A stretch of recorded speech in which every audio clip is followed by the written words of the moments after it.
minutes talking, and then I'll get back upstairs onto the floor. Okay? Okay. Anything you want to know? What's the favorite movie you've been in? Well,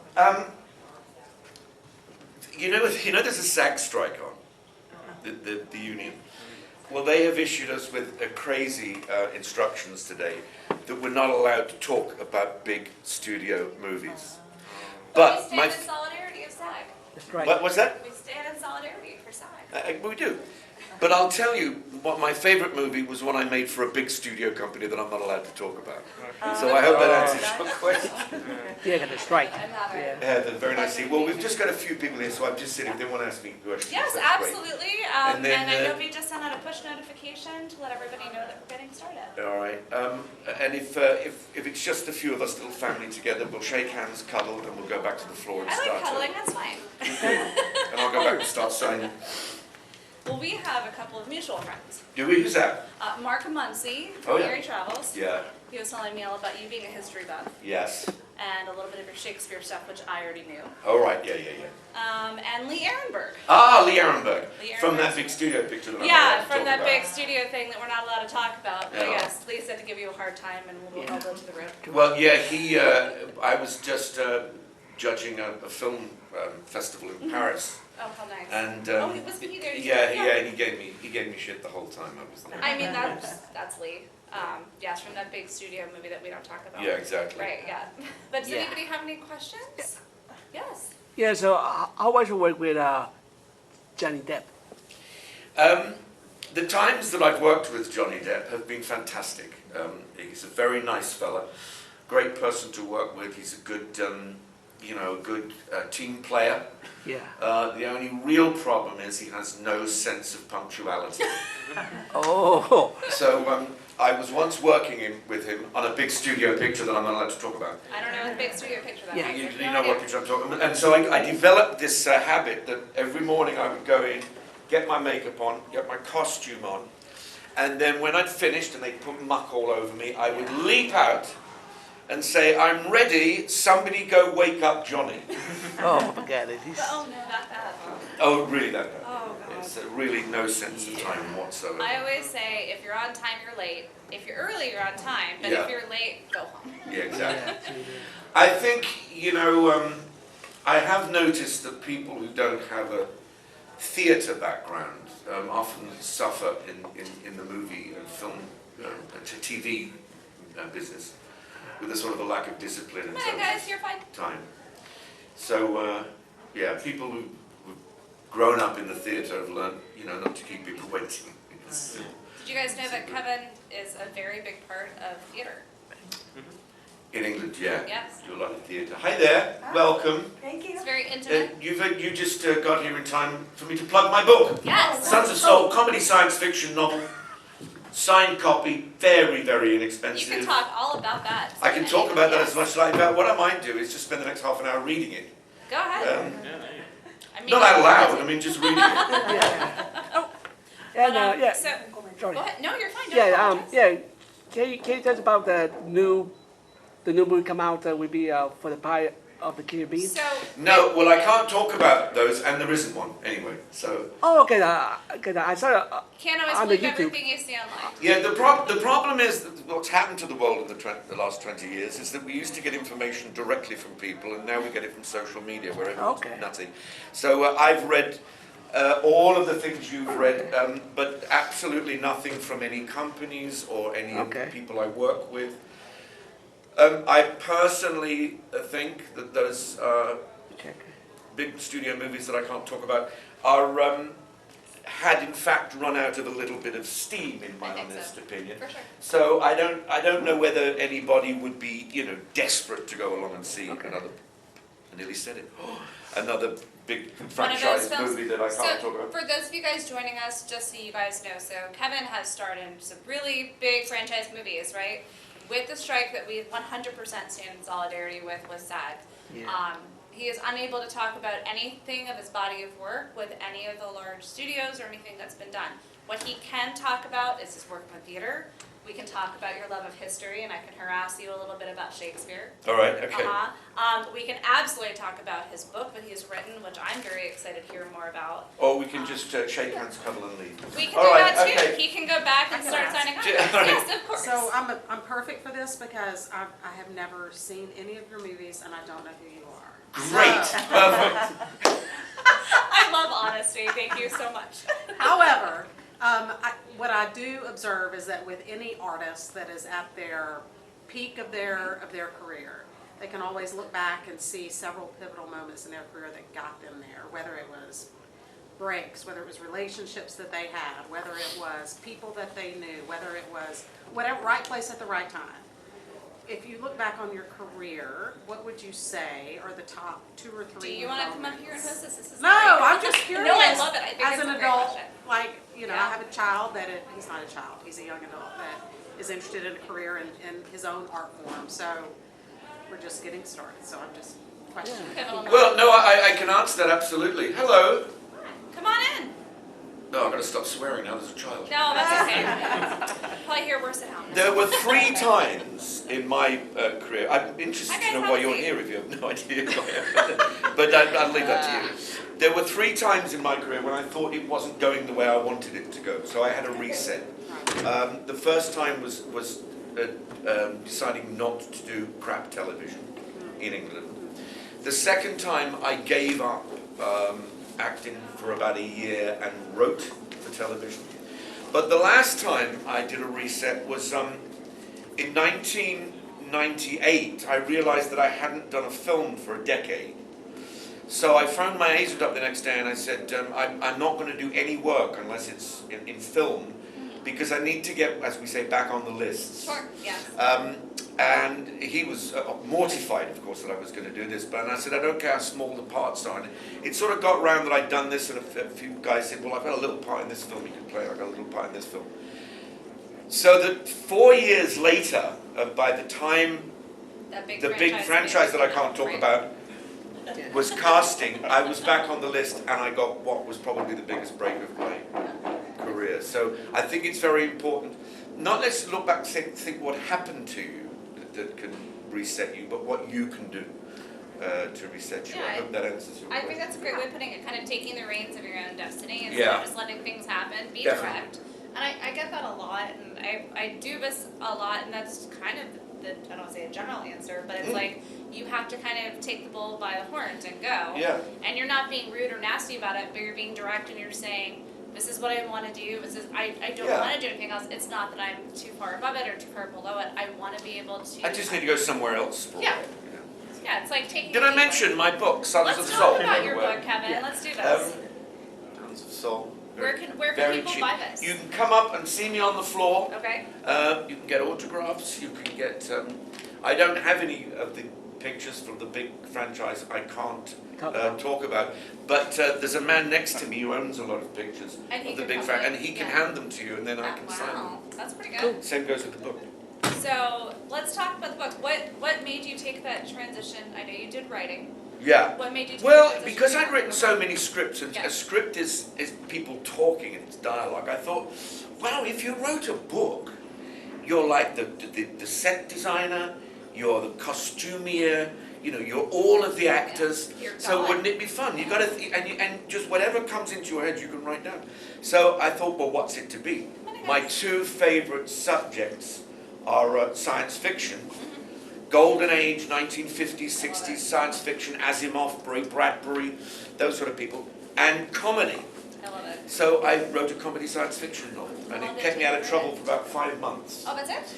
Yeah, but about 5 months to write the first draft, but then over the years I worked on it again, because unfortunately in the publishing industry there are a lot of people who say, I'll publish your book, and they work and they mess around for 3 years, and then they go, okay, let's do the crowdfunder. I said, I thought you were going to publish my book. I don't There's a difference no between crowdfunding. publishing and putting it And out. then eventually I worked on a film, and I met a guy, a producer, and he said, have you any regrets? And I said, yeah, I never got my book published. And he went, oh, Let's do it. I publish genre books. And Amazing. so he runs a thing called Domain, which is a great company. And did I mention my novel to you? I've mentioned You wrote many a book. times now. So that's how it happened. Yeah. I'll open up the floor for more questions, otherwise I have my very own. So does anybody have any questions for Kevin? Again, keeping in mind that we stand in solidarity with SAG, so we want to make sure that we don't mention any of the big franchise movies or TV shows. Sort of which is makes okay. the whole exercise pointless. I really, mean, doesn't it? but there's so many things that you've done in your I career know. that didn't have to do with that.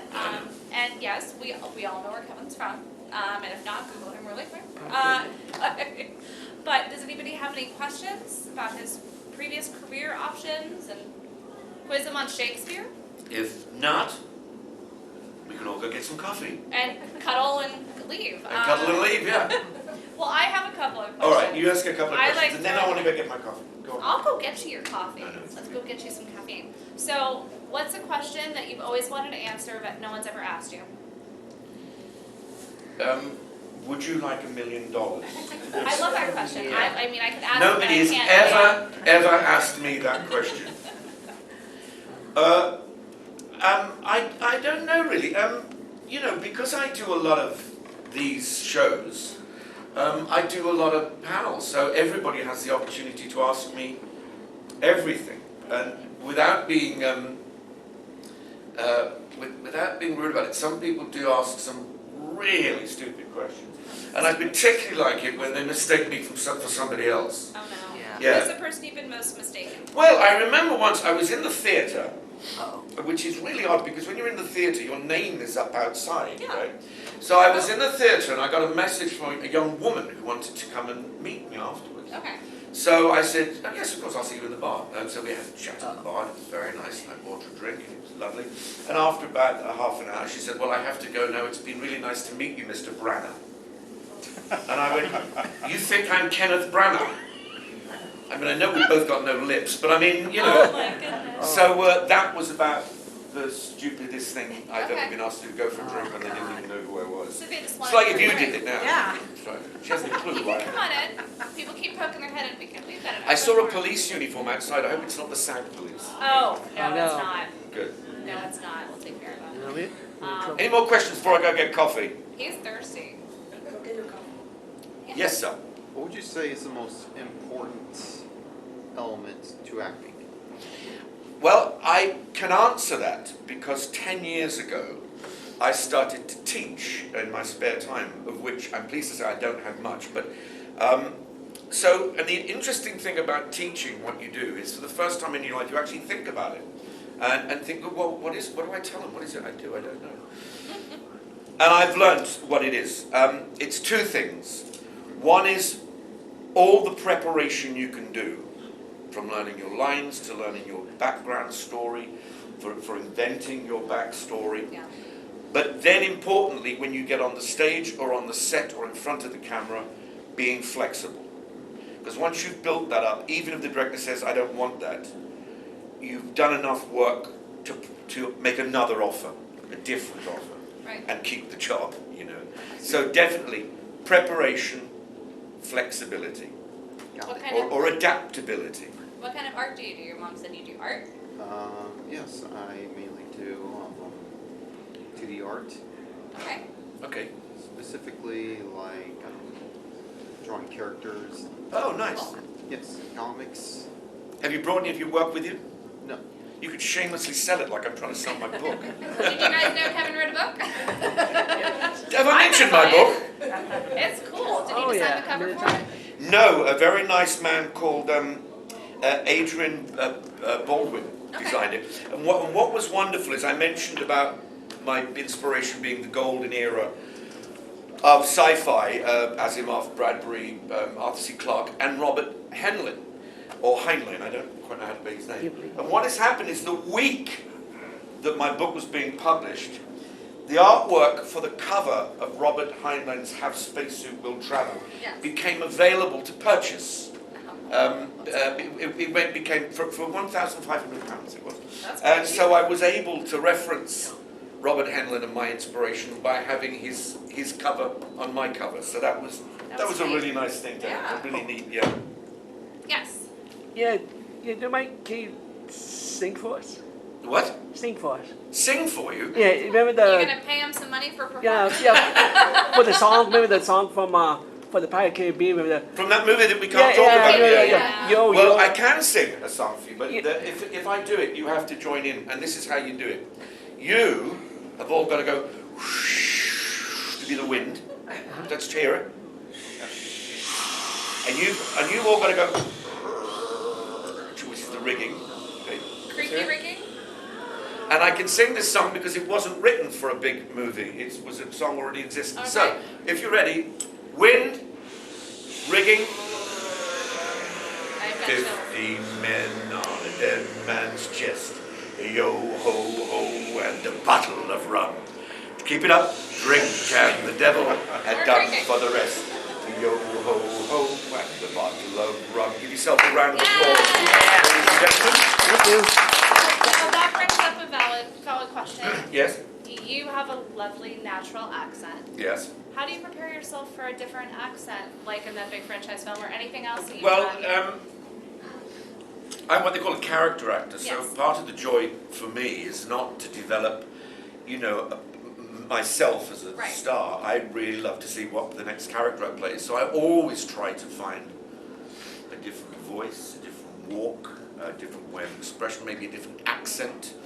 So that's the fun of it for Do me. you have a sense, I know a lot of character performers have a certain sentence they'll say or something that'll get them into that character or into that state of mind. Do you have anything like that, or do you Yes, have it's I'd like $1 million, please. That's I mean, you're welcome. I'd like $1 million, please. In one of the famous franchises we can't remember. One of those famous franchises. Or, and also when I work here in the States, I try not to play English people. When I started out in the theatre, I sort of made a bit of a name for myself doing new American plays on stage. And at one point somebody said to me, every time I come and see you do a play, you do that New York accent that you do. And said, you've got to learn that there are other accents in America, particularly, a sort of a standard Midwestern. Well, now I kind of want to hear the New York accent coming up. Well, it depends what part of New York you want me to come from. You know what I mean? Bronx, going from the Bronx to Staten Island. It's very Joe Pesci. Yeah, very Joe Pesci, yeah. Only he's a little bit like Dominic.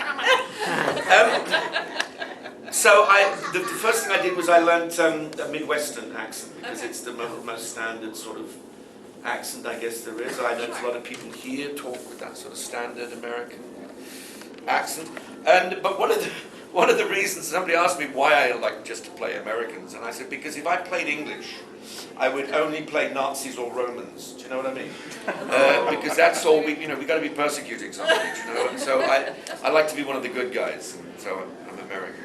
I mean, you've played some not so good guys, but you've played some great guys. I played 2 Nazis actually. Yeah, and I have played a Roman as well. Yeah.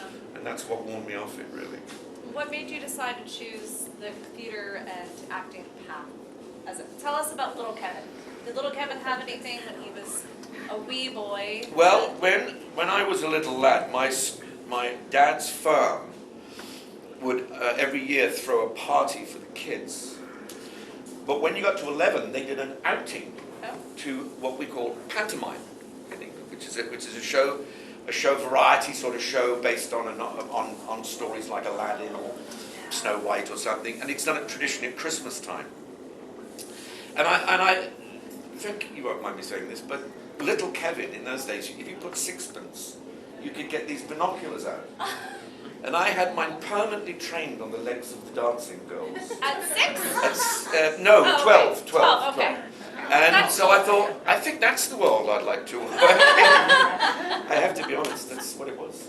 Okay, so the dancing girls' legs is what got you Dancing into girls' legs got me this into it. amazing career. The smell of the grease paint, the roar of the crowd, or is it the roar of the grease paint, the smell of the crowd? I think both, yeah. I can never remember. So that was definitely, and I loved theatre, and I did it at school, and I got the opportunity to join a repertory company, which is like what you call stock theatre here, when I was 16, very early on. So yeah, I never really wanted to do anything else. I wanted to be an astrophysicist very briefly, Okay, but I didn't have the math. that can be hard. It can be a real drawback, yeah. Oh, yeah. It's like wanting to be an actor and not being able to act, You're really close because NASA's next door. That's true. We can get you your Okay, dream see job. you later. I'm going to You're eating NASA. coffee, now he's gonna go be an astronaut. Yeah, I'm gonna go be an astronaut. That's fine. Does anybody have any other questions for Kevin? Oh, Yeah. Yes, sir. So, I obviously, recently heard that you wrote a book. So, in your Have you heard about my book? I did actually. And Okay. so, in all the varied stuff that you've obviously done, how did you find the focus to sit down and produce a novel? A very good question. That's tough. Back, I started writing this book 10 years ago, and then, as I say, it was in limbo until a couple of years ago. I met a guy who went, well, I'll publish a book. But what used to happen back in the day, it hasn't happened since streaming. It's sort of the change in the industry that has resulted in the SAG strike that we are now in the middle of. Back in the day, in February, everybody would down tools, go to Los Angeles, and do what was called pilot season, where we would audition for pilots, and then the pilots would get made, and the ones that got picked up became actual shows. And this was sort of the last pilot season before things changed. So I was there for a month.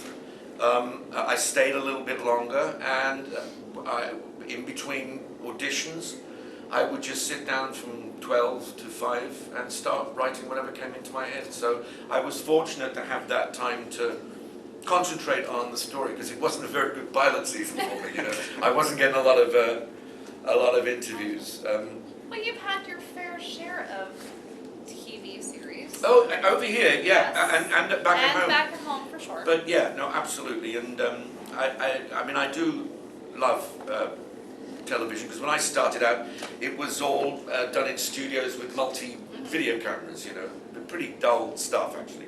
But now that television is made like film, and in fact television has taken over the arc storytelling, because film itself has been taken over by the big franchises that we can't talk about. So that's where the really where the really good work is on television, I think, right now.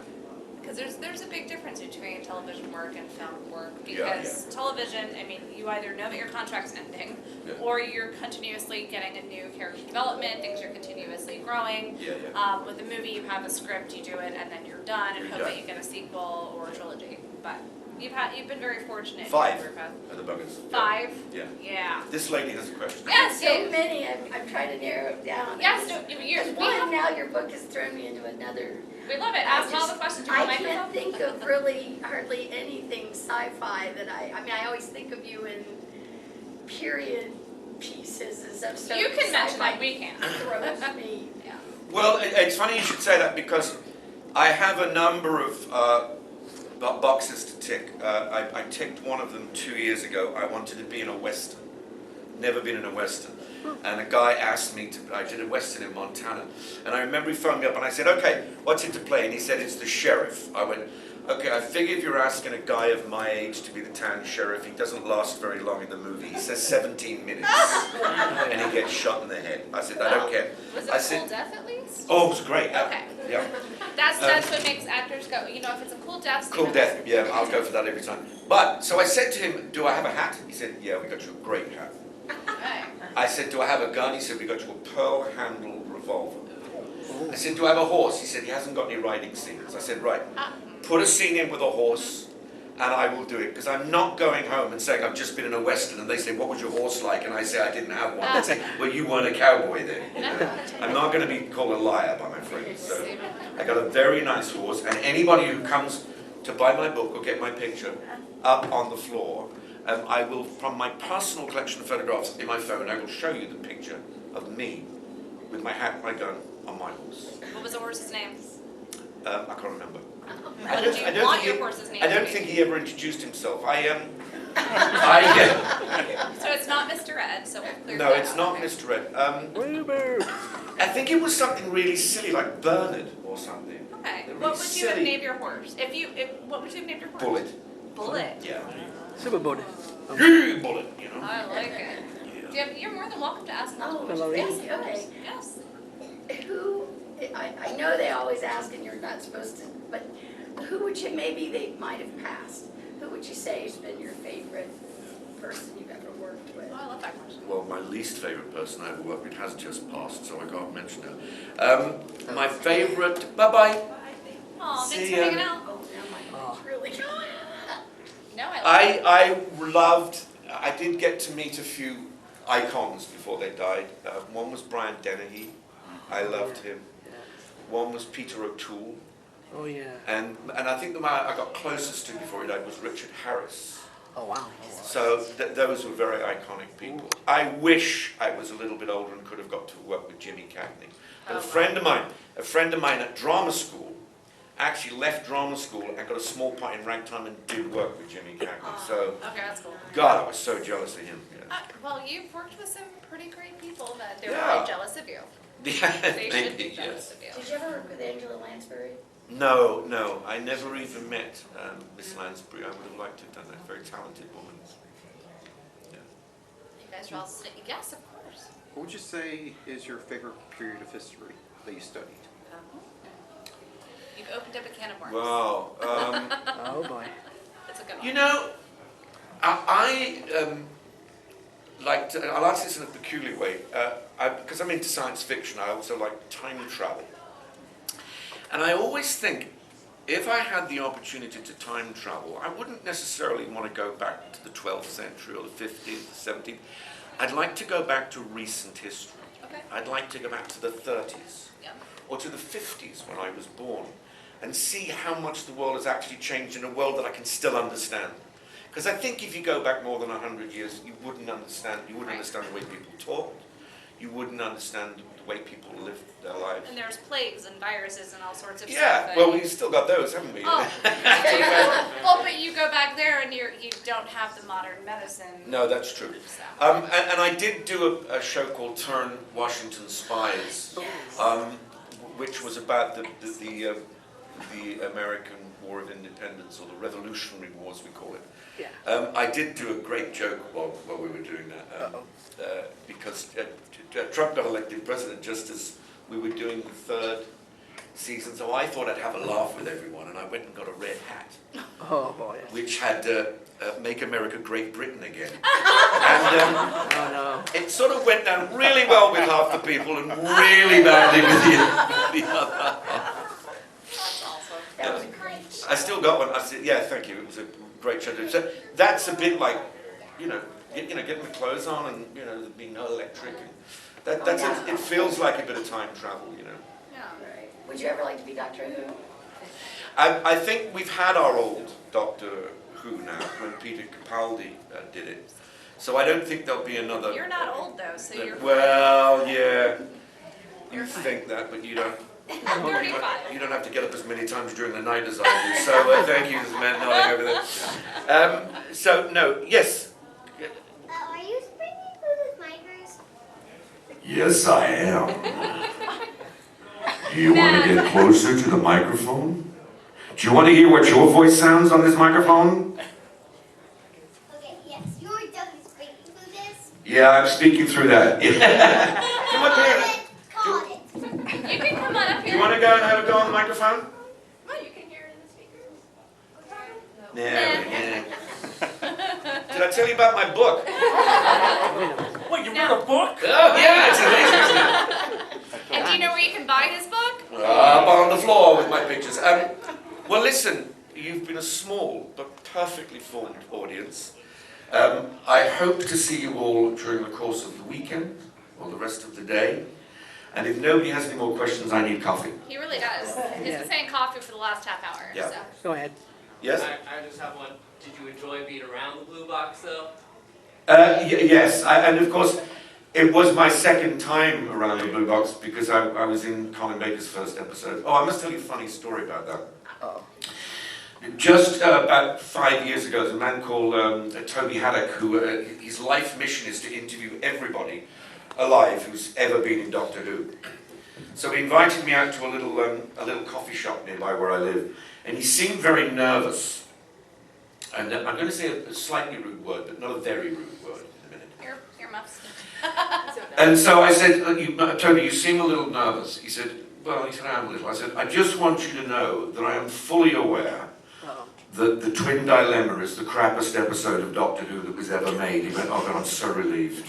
I didn't want to have to break it to you. So I told this to Jodie Whittaker when I did my last episode, Flux, a couple of years back, and she said, oh great, thank you for telling me that. That really fills me with hope for this new series. But as it happened, Flux was a darn sight more successful than the Twin Dilemma was. So that was very enjoyable for me. But you had your opportunity to hang around the blue box. Blue box for the second time, For yeah. the second time, which is great. It's still as tatty and as wobbly as it ever was. Love it. Just like time. Just Yes. like time itself, yes, thank you. Do you have a favorite doctor?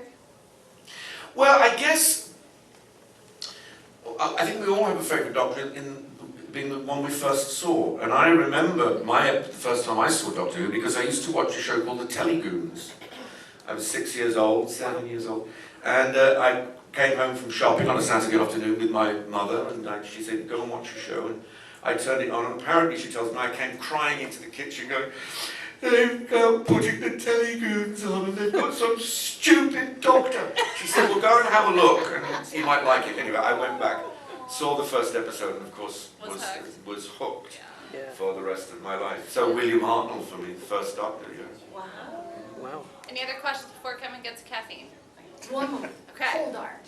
Anything about Poldark? I love Poldark. Poldark, that was pretty wild because back in those days, before Channel 4, not BBC 2, there were 3 channels in England, so we would regularly get 21 million viewers on that show.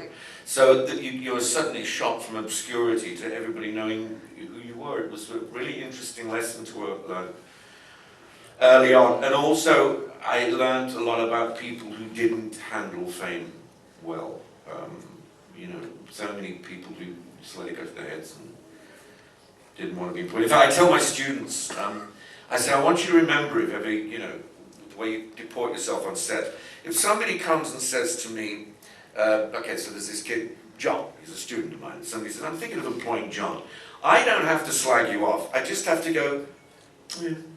And they won't employ you, So don't get a reputation for being an idiot or a selfish. I don't think you have a bad reputation. You're fine. I think I've got a reasonable reputation. What do you guys think? He has a great reputation, right? Yeah. Thank you. Did I tell you about my book?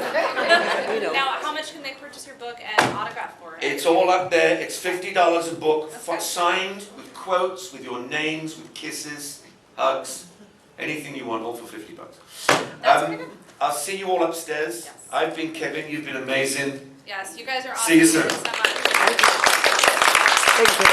Thank you. Yes, I'm going to come visit you sometime this weekend and buy a book. All right. Thanks, guys, for hanging out. We appreciate it. Yeah, thanks, guys.